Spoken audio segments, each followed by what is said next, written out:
Coucou les amis, c'est Nat, je suis ravie de vous retrouver pour une nouvelle vidéo qui n'est pas vraiment une nouvelle vidéo puisque je vais vous refaire la review du Dear Heart Oracle. En fait, une de mes abonnées m'a contacté hier via Messenger en privé en me disant qu'elle avait commandé ce jeu suite à ma review en français parce que j'expliquais donc clairement chaque carte et qu'elle ne parlant pas anglais, elle s'est dit bon ben les mots-clés ils sont simples sur les cartes. En plus, j'ai la vidéo de Nat qui va me servir un petit peu de guide. Donc je me lance, je commande le jeu. Malheureusement, cette vidéo a été supprimée de YouTube, soi-disant par moi, l'utilisateur, sauf que je n'ai jamais supprimé cette vidéo. Donc je ne sais pas ce qui s'est passé, s'il y a eu un bug informatique ou un bug avec ma chaîne ou un bug avec mon téléphone ou j'en sais rien. Ce que je sais, c'est que cette vidéo a disparu et que du coup, à la demande de cette personne notamment, j'ai décidé de la refaire parce que je sais qu'il y a d'autres personnes qui ont commandé ce jeu suite à ma vidéo et qui vont peut-être être enquiquinés du coup si ils n'ont pas la traduction en français. Et donc, bon ben voilà, je refais cette vidéo, je prends quelques minutes pour refaire cette vidéo, il n'y a pas beaucoup de cartes, donc voilà, je le fais avec plaisir. Alors, j'ai une jolie sélénite orange pour m'accompagner, puis ma pierre d'effet, ma petite chouchoute, voilà. Donc, on va y aller. Alors là, vous voyez un petit peu le sac que je lui ai attribué avec une petite breloque en forme de cœur avec une couronne. Dear Heart Oracle, j'ai pensé que ça allait bien avec. Voilà, donc ça je vais le mettre là. Et je vais le sortir de son petit sac. Et donc on va une nouvelle fois parcourir ce jeu ensemble. Et je vais vous donner donc mes impressions. Alors ça risque d'être un petit peu différent de la première vidéo. Je vais peut-être pas utiliser tous les mots que j'ai utilisés la première fois, mais bon, je vais essayer de faire au mieux. Alors, la première carte, c'est que je vous montre, hein, parce qu'elles sont pas dans l'ordre, il n'y a pas de numéro de toute façon, hein, vous voyez. Donc, la première carte que je vous montre, c'est la carte Illumination. Alors, l'illumination, donc on voit clairement cette bougie avec donc une lumière qui s'échappe avec des papillons lune, des lunamoth, hein, on voit la lune derrière, et on voit que au-dessus de la lune, ça s'éclaircit en fait. C'est-à-dire que s'il y avait des nuages dans notre vie, à l'heure actuelle, s'il y avait quelques petits nuages, et bien là, la lumière vraiment va nous éclairer le chemin.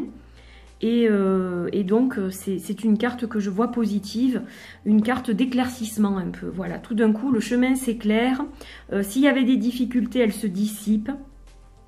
Donc, une très belle carte. Alors ça, c'est la carte de nos ombres, en fait, nos parts d'ombre. J'aime beaucoup. La carte inspirée. Donc là, on voit une jeune femme avec deux paires d'yeux. Des cristaux sur la tête, donc clairement elle a plusieurs angles de vue. Elle est inspirée, donc il y a des idées qui germent dans sa tête et qui poussent tels des cristaux. Voilà, des idées brillantes, des idées magiques. La carte du conflit, donc avec ce cœur qui saigne, hein, on voit que bon, il y a comme un éclair là, ça fait comme un éclair, avec du sang qui coule et il est poignardé par le haut ce cœur. Donc on est dans le conflit intérieur là, le conflit émotionnel et éventuellement aussi le conflit avec quelqu'un d'autre bien sûr, qui nous provoque donc des tourments émotionnels, des tourments du cœur. La carte de l'éveil, avec le magnifique lotus, donc là on est bien sûr dans l'éveil spirituel et puis même dans l'avancée spirituelle, hein, c'est-à-dire qu'on a déjà peut-être une spiritualité et puis on franchit un palier là quelque part. La carte intuition qui parle d'elle-même avec le troisième œil, hein, donc voilà, suivre notre intuition. On a plusieurs chemins là aussi. Donc voilà, suivre notre intuition, on a les réponses au fond de nous. La transformation, j'aime beaucoup celle-ci. Cette femme de dos avec les ailes de papillon comme ça, elle est très très belle. Donc elle évoque bien sûr la transformation, la fin et le recommencement. Hein, voilà, on est en train de changer. La chrysalide se transforme en papillon. prêt à s'envoler. L'obscurité. Donc là, on voit l'ombre d'un arbre avec donc des couleurs grises, il y a du noir, du gris, du blanc. Donc on voit quand même la silhouette de l'arbre. Donc même si on est dans l'obscurité, il y a un petit peu de lumière quand même, mais bon, c'est plutôt sombre quand même. Hein. Là, c'est une carte plus, voilà, qui va nous montrer que le chemin n'est pas très clair, n'est pas très positif à l'heure actuelle. La carte des blessures, donc une jeune femme qui pleure, hein, on a des larmes, mais elle est en train de les cicatriser, ces blessures, pour moi, parce qu'on est quand même dans des couleurs, couleurs du troisième œil, du chakra couronne, donc voilà, on est quand même dans la guérison. Elle évacue, en fait, les choses qui lui font mal, qui obstruent son troisième œil, qui obstruent sa relation avec le divin peut-être aussi. Et donc en évacuant ses larmes, elle va petit à petit cicatriser ses blessures. Donc radiate, alors ça c'est quand on irradie de joie, de bonheur. Le soleil irradie de lumière. Voilà, on est radieux hein, aussi. Ça fait partie de la même famille un peu, donc là on voit un soleil ou un tournesol. Dans tous les cas, c'est quelque chose de positif, de bienveillant, on est dans le partage, dans la joie, dans voilà, vraiment le bonheur quoi. Alors là, on est dans l'évolution. Donc ce cœur, il a des racines, il est bien coloré, il est bien net surtout. On a vraiment des couleurs nettes, il n'y a pas de bavure, rien du tout. On voit qu'il y a des pouces au-dessus de lui. Donc ce cœur, clairement, c'est ancré. Et il est en train de donner de belles choses. Donc c'est peut-être une relation qu'on vient de construire, qu'on a construit et qui donc eh bien, donne de belles choses. Hein. Il y a une évolution dans tous les cas dans cette relation. Ou alors un projet qui nous tient à cœur et qui est en train de donner des fruits aussi. Le mystère, alors ça j'aime beaucoup, le petit instrument du Ouija, avec donc un œil, on a la triple lune. Là on est dans tout ce qui est occulte, tout ce qui est mystérieux, tout ce qui est caché aussi, des choses qu'on ne peut pas voir pour le moment. Voilà, il y a des choses assez intéressantes dans cette carte aussi. La créativité. Alors celle-ci, elle parle d'elle-même. Elle me fait penser à la fois à une baguette magique, mais on voit quand même que c'est bien un pinceau avec de la lumière au bout des étoiles. Donc voilà, en pleine créativité. C'est mon cas d'ailleurs actuellement. Je suis en pleine créativité de mon nouvel oracle. La paix. Alors la paix, elle m'évoque un vitrail d'église avec ses roses comme ça.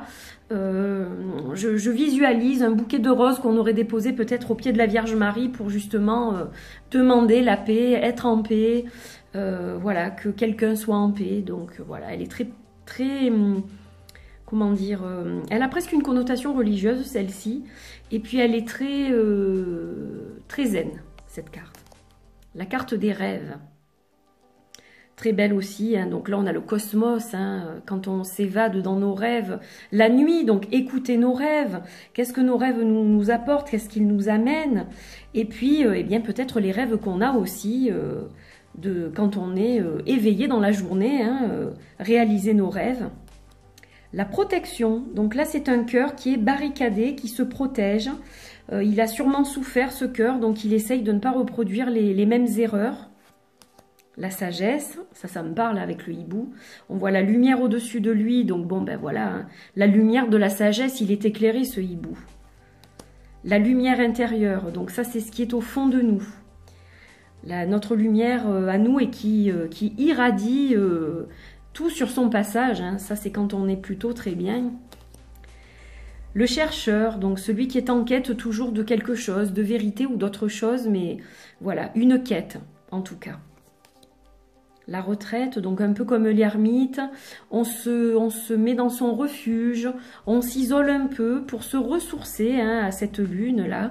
On va se ressourcer, on va prendre soin de soi, on va faire un travail d'introspection, toutes ces choses-là. La passion, elle parle d'elle-même, celle-ci, avec des cheveux, on dirait des flammes.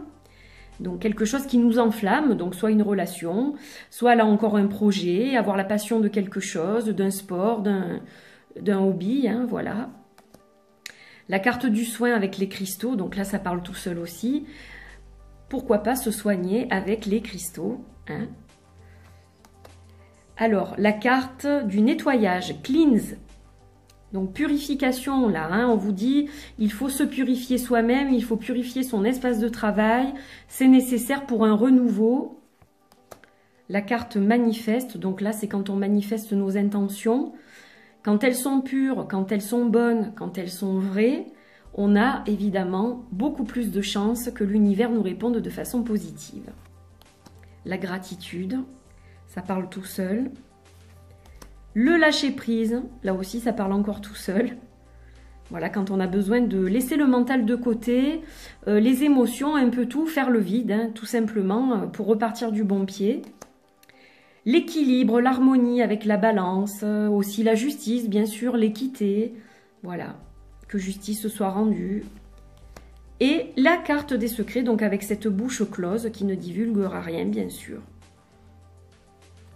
Voilà, donc je vais vous montrer quand même le dos des cartes. Donc ça, c'est le magnifique, magnifique dos des cartes. Alors, il a changé, c'est la deuxième édition, donc il a été changé légèrement, hein. Il est quand même assez semblable au premier, mais bon, elle a fait quelques modifications. C'est Christine Stevenson qui a fait ce magnifique jeu. Un jeu de 28 cartes, donc on a de la chance parce que sur la première édition, il n'y en avait que 25. Et là, il y en a 28. Voilà. Et on va terminer, ça je ne l'avais pas fait, je crois, la première fois, par un petit tirage, hein. Faisons-nous plaisir, tant qu'à faire. Allez, on mélange encore un peu. Et on va couper le jeu.